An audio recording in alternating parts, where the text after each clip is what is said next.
Are we streaming yet? We are, right, in which case.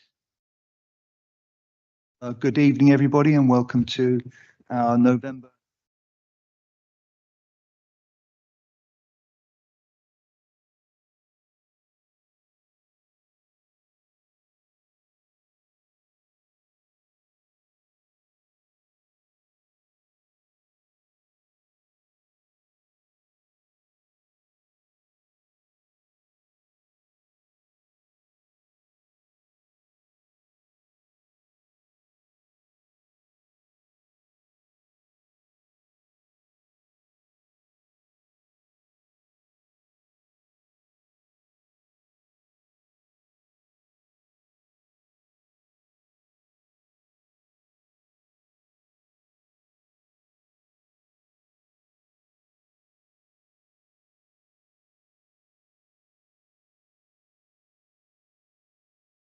I must have knocked it.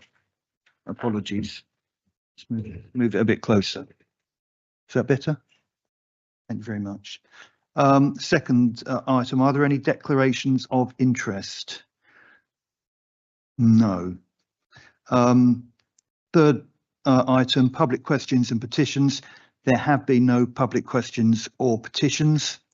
Item 4, questions to Cabinet members. These have been received. We've got a list of questions here, and we're taking so question 6.1, question 7.1, question 8.1, and so on. So what we'll do is I'll read out the question and say who submitted it, and then I'll refer to individual Cabinet members to respond, and then officers in addition if they wish to. Item 6, tenancy policy and tenancy strategy 6.1 from Councillor Galvin. With the new affordable rent tenancies, the report suggests that this will allow registered providers to introduce these tenancies. What plans does the council have for introducing this specific type of tenancy itself?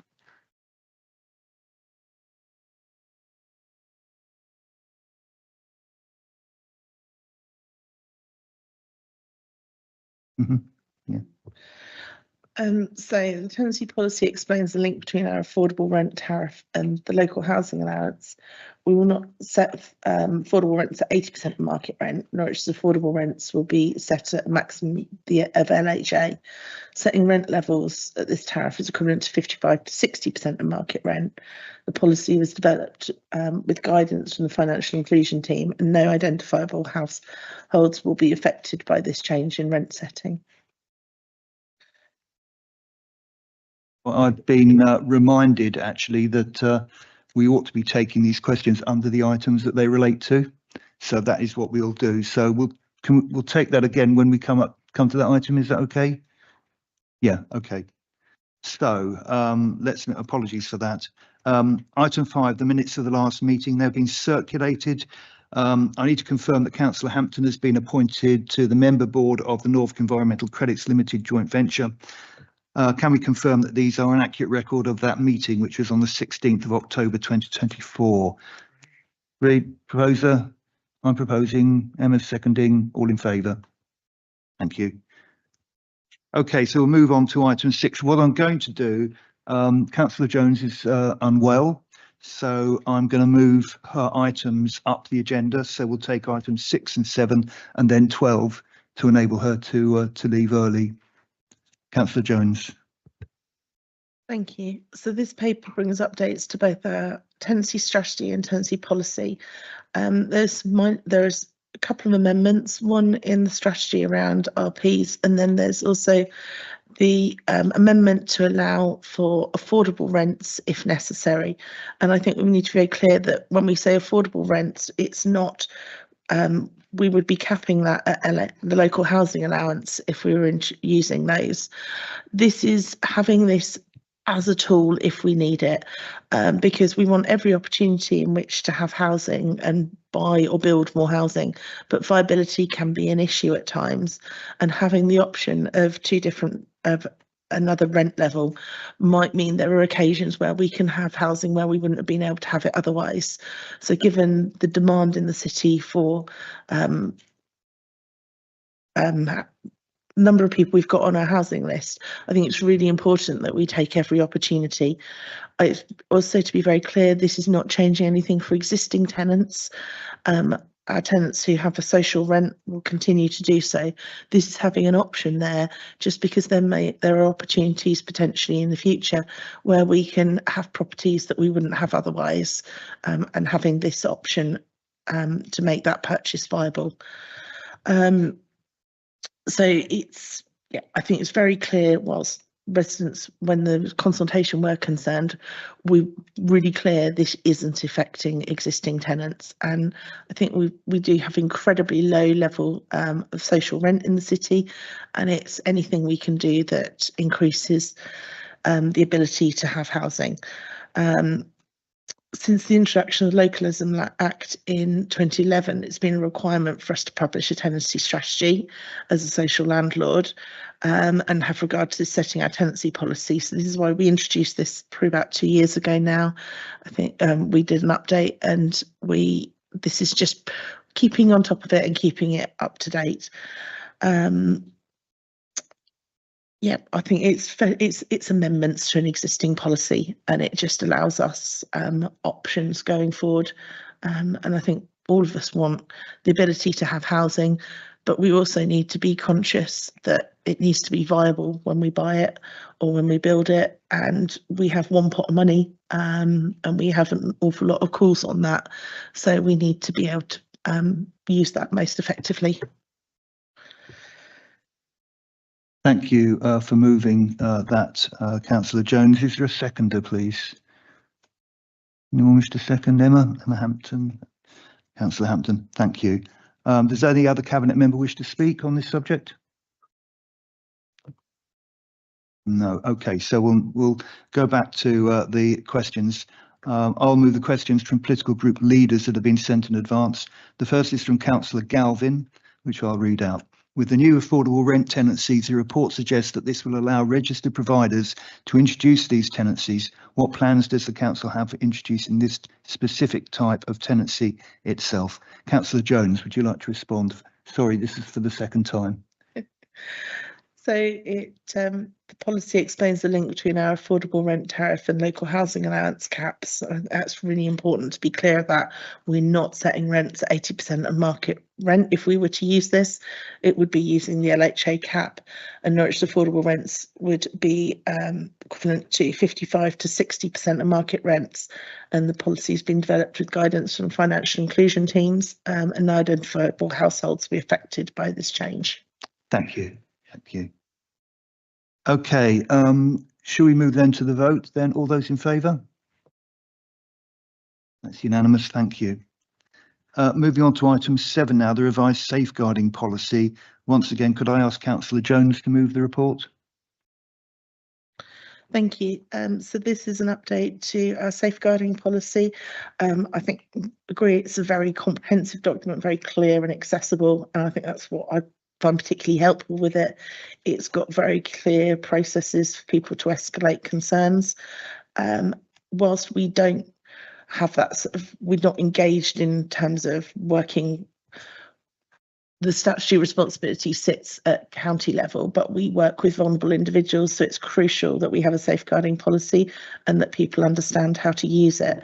And that's why having something that's this user friendly is really important.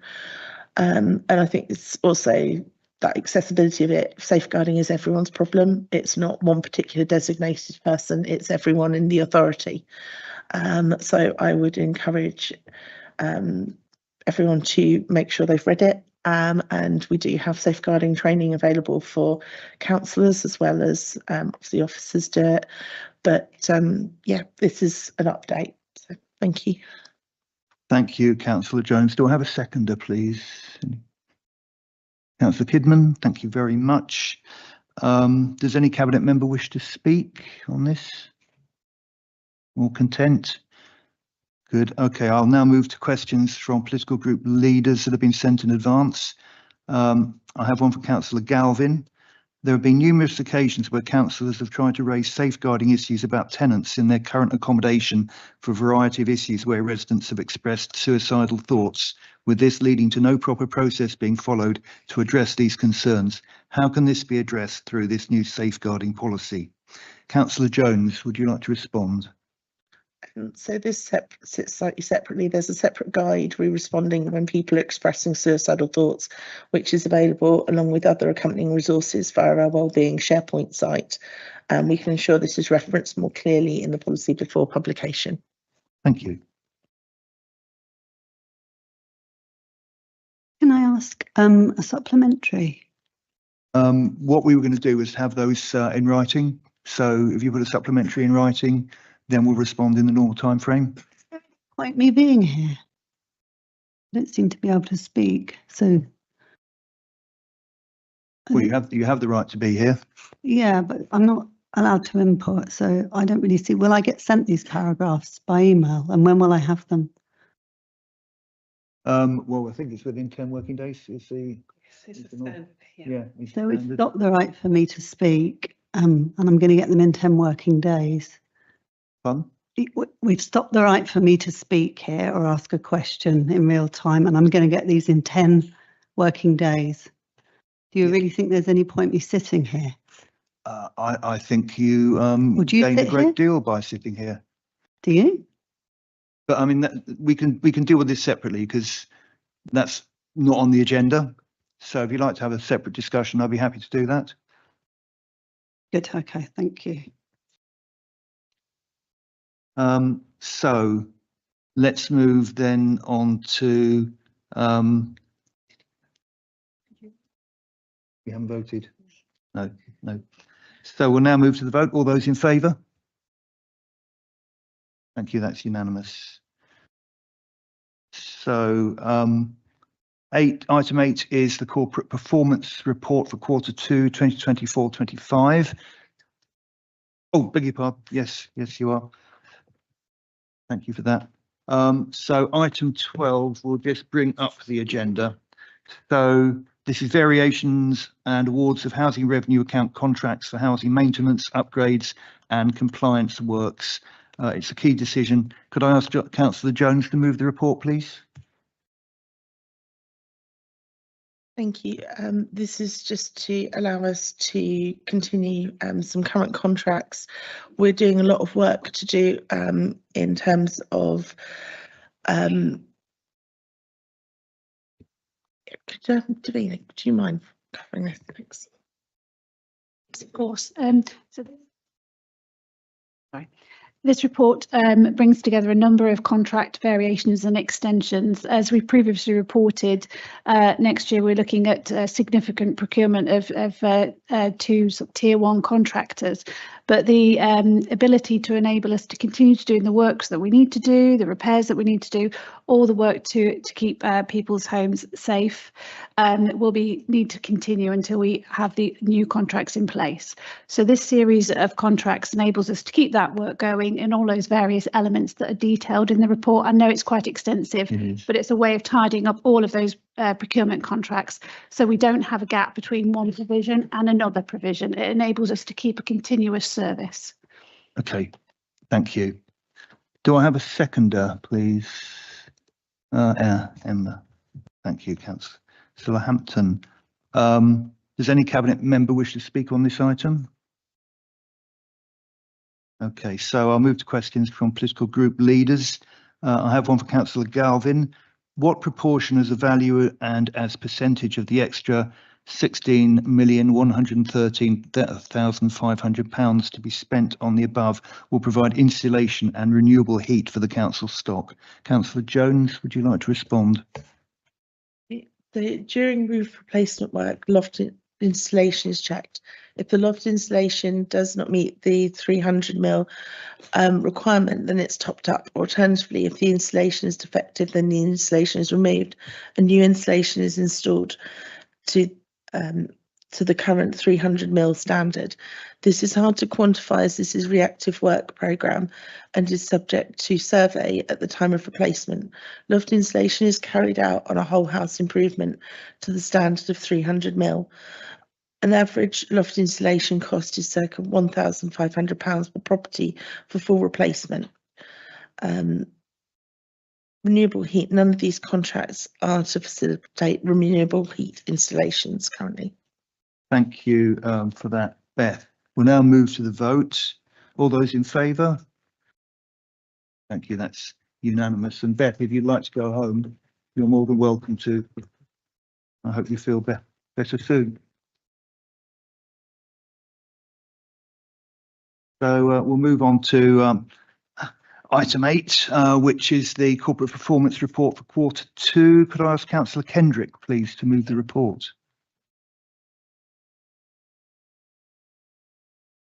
We had this debate this morning, didn't we? The report's in my name, but I think that was an error.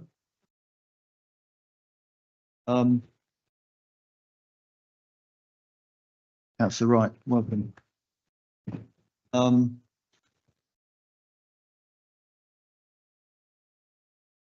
ask an officer to introduce. Could we have an officer to introduce the reports?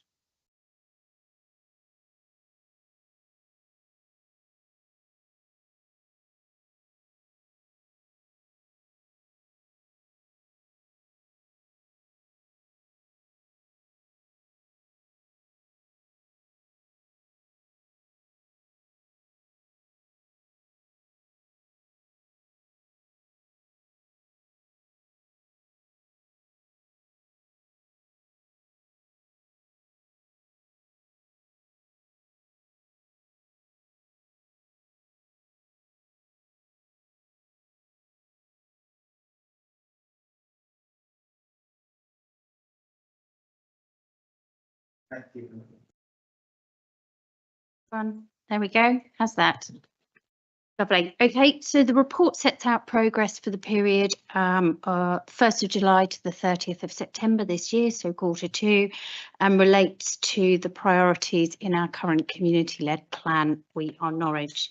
I think a point to note at the moment is that we are in a bit of a transition period, so the KPIs that are reported on in this report are legacy KPIs, and so they don't necessarily fit all our areas of work at the moment, but I know there was a question on that which you'll respond to. So this quarter there are 22 quarterly KPIs and 2 annual KPIs. At the moment we've got 10 KPIs that are on target, so showing green, which is over half of our performance measures, 21%, so 4 indicators are showing as amber, and we've got 5 that are showing as red. We've removed 1 KPI from the report for this quarter and plan to do so going forward, as it relates to the finance KPI around the council being on track to remain within the general fund, and the reason for that is obviously we report on our financial situation on Q2 in its own right, so I think that report is to follow this item. So it felt it was a little bit out of kilter with the rest of the performance measures. So overall, performance remains steady with positive movement across 10 indicators. We've got 6 KPIs that have reached a level where we're taking action to bring them back on target, and the report sets out in detail those KPIs where we're improving, intervening, and any notable points in terms of progress. Thank you, Emma. That's really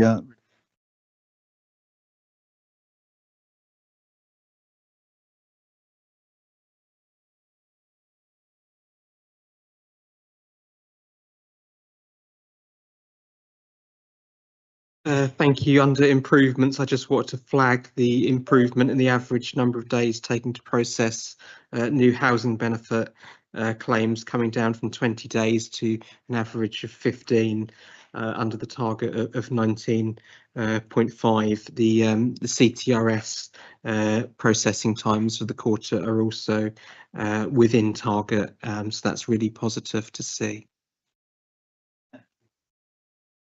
Thank you, Councillor Giles. Any other Cabinet members wish to comment?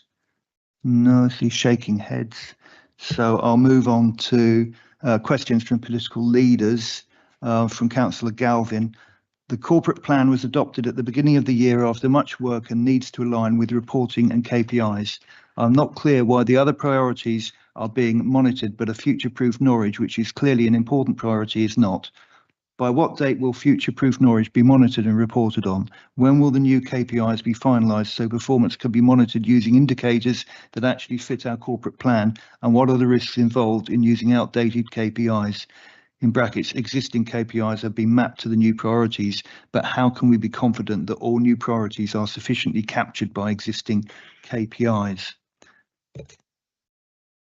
The response is, following the adoption of the new community-led plan, We Are Norwich, in April 2024, work is underway to transition the organisation towards outcomes-based monitoring and performance reporting. This will help us to align our resources, people and partnerships to deliver our new priorities. This is a big task and it will take some time. For each of our 5 priorities, we are developing business plans with an outcomes-based approach that defines the desired outcomes under each priority. That's what success looks like. The activities we need to undertake to achieve them. The resources required, that's money and people. Which partners and stakeholders we need to work with. And key performance indicators and performance reports to better monitor our progress. Interim performance arrangements are in place during this transition period with existing KPIs mapped to the new priorities in We Are Norwich, noting that these are legacy measures that will be reviewed through the process above, resulting in the development of more relevant and robust measures through which to evaluate our progress in delivering the ambitions set out in the community-led plan. As we move through this iterative process over the next 18 months or so, members will see quarterly performance move forwards. Firstly, making outcomes measurable and quantifiable, linking outcomes with outputs. Secondly, a focus on improving as opposed to hitting targets, a systematic collection of data that measures progress and achievement. Thirdly, ongoing assessment of efficiency, effectiveness and impact with evaluation of why outcomes are or are not being achieved. Fourthly, evidence of achievement and investor save in project and programme impact assessments. And then finally, an enhanced capacity to monitor the delivery of We Are Norwich through robust governance and insight.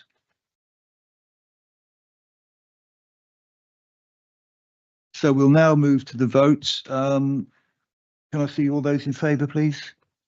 That's unanimous. Thank you. Item 9 is the Q2 budget monitoring report, which is most definitely Councillor Kendrick. Yes, most definitely. There's no dispute about that. No. They're both in the agenda, so I know it's true. The financial environment for local government continues to be challenging, both as a consequence of the long-term period of reductions in funding acknowledged by the government in their autumn budget, but also because of economic factors such as inflation and supply and demand pressures generally forcing up the cost of services. As I previously indicated in the Q1 report, these pressures have been kept under review, and the outturn forecast for the general fund in this report reflects that, showing an overspend of £654,000. Should be noted, however, this is a forecast at the halfway point in the financial year. Officers will continue to proactively seek to change this outcome position between now and the end of the financial year, with circumstances, of course, remain challenging. Budgets are under pressure across the council, with expenditure on staffing and interim cover being monitored by both budget managers and also the newly established vacancy management panel, which will continue the work already undertaken to control staffing costs, regardless of whether these are in relation to established posts or the hiring of interim staff. Work is also continuing to address the budget issues that have arisen in relation to car parking income, which will ensure the budget is sustainable going forward. The housing revenue account has benefited significantly in the current year as a consequence of the government's decision to relax the restrictions on the right to buy capital receipts, meaning there is no need to utilise the revenue contribution towards capital expenditure in the financial year 24-25, thereby resulting in a forecast underspend of £7.176 million. Capital programme for both the General Fund and HRA are manageable and monitored closely to ensure that profiling expenditure remains accurate. This is reflected within both the outturn underspend forecasts and amendments to the capital programme that have been kept up to date and will be recommended to full council next week. Thank you, Chair. Thank you, Councillor Kendrick. Do I have a seconder, please? Councillor Giles, I saw first. Thank you. Does any cabinet member wish to speak? No, all straightforward. I'll move to questions from political group leaders. I have one from Councillor Galvin. In reference to paragraph 2.3, with a vacancy management panel about to be established that will review all recruitment proposals, both as a means of ensuring value for money and as a potential mitigation against the current outturn forecasts. To this end, the number of agency staff has been reduced and will continue to be kept under review. I was told over a year ago by senior management that they were monitoring interim spend, which is clearly at unacceptable levels. As a GRIP indicator, however, this says that the vacancy management panel is about to be established. What will the panel do to make an effective difference? What is the timeline for the vacancy management panel to be established? To this end, the number of agency staff has been reduced and will continue to be kept under review. In what areas has agency staff been reduced? With what impact on costs? Can this be broken down by pay grade and department? Councillor Kendrick. Thank you very much, Councillor Galvin. The information that Councillor Galvin has requested regarding the vacancy management panel arrangements and agency staff numbers and costs will be published at a future date and will, I can assure you at that time, be shared with all councillors. Thank you. Thank you. So let's, in that case, move on to the vote. All those in favour? That's unanimous. So we move on now to the corporate risk register, which once again is Councillor Kendrick. The corporate risk register for 24-25 is related to Q2. This report provides an update to the council's corporate risk register based on the position for Q2 of the financial year 24-25, that is up to September the 30th of this year. The report recommendation asks Cabinet to note the identified risks and direction of travel for each of those risks. The corporate risk register is shown as at Appendix A, with a separate report included in the exempt agenda. The position at the end of Q1, that is up the 30th of June 24, was reported to Cabinet in September. There have not been significant changes in the Council's risk profile at the end of this quarter. The environment in which the Council operates remains relatively high risk, as the financial environment is challenging both in terms of economic and funding position. As a result, the corporate risk register will continue to be monitored and progress reported to this Cabinet. Thank you. Thank you. Do I have a seconder, please? Councillor Hampton, thank you.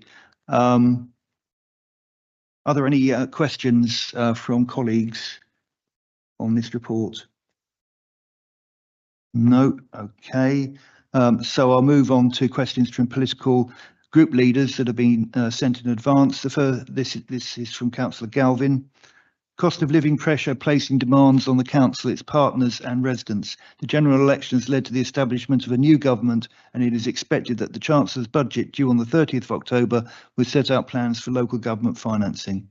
This paper comes well after the budget. Can we have an update on the impact of the budget on the risk register? Councillor Kendrick, would you like to respond? Thank you very much, Councillor Galvin, for your question. The risk register report was written to reflect the position back on the end of Q2, that is the 30th of September, whereas the autumn budget was announced in October. So it is up to date at the time of the writing.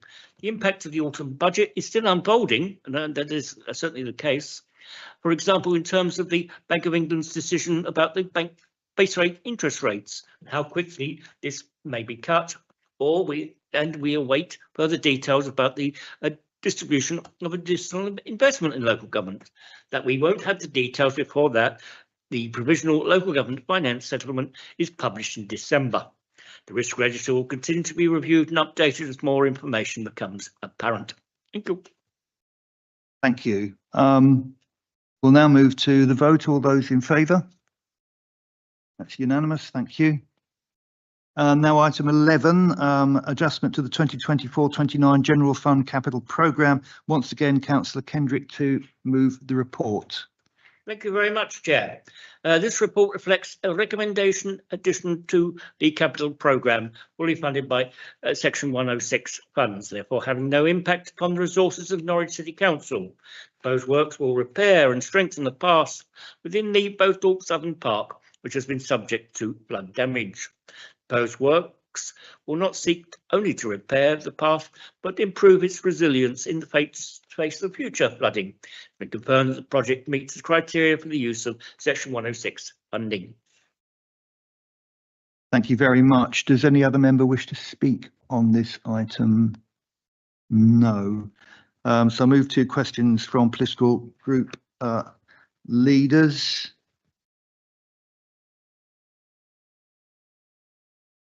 I think we had a second. We had Councillor Hampton, I think. Yeah, yeah. Let's just see. I'm not sure we have a question on this, so I think we can move straight to a vote. All those in favour? Thank you. That's unanimous. We've taken item 12, so we'll now move on to item 13. I move that we exclude the press and public from the meeting during the consideration of items on the grounds that it involves the likely disclosure of exempt information as specified in Part 1 of Schedule 12A of the Local Government Act 1972, or it being confidential for the purposes of Section 100A(2) of that Act. Do I have a seconder?